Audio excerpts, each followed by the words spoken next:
అందరికీ నమస్కారం. నా కవిత శీర్షిక కలలోనైనా కనిపించవయ్యా.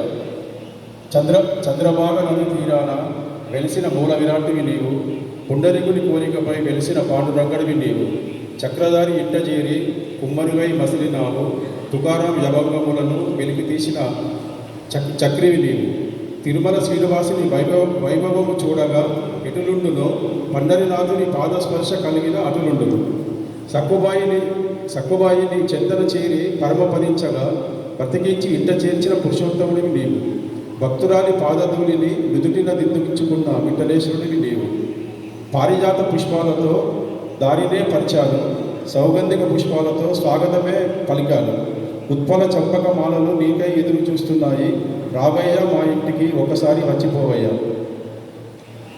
కుదరకపోతే కలలోనైనా కనిపించవయ్యా మా ఇంటికి వచ్చినట్టు, నీ దర్శన భాగ్యంపై పరితపిస్తున్నా. అక్షరం వచ్చేసి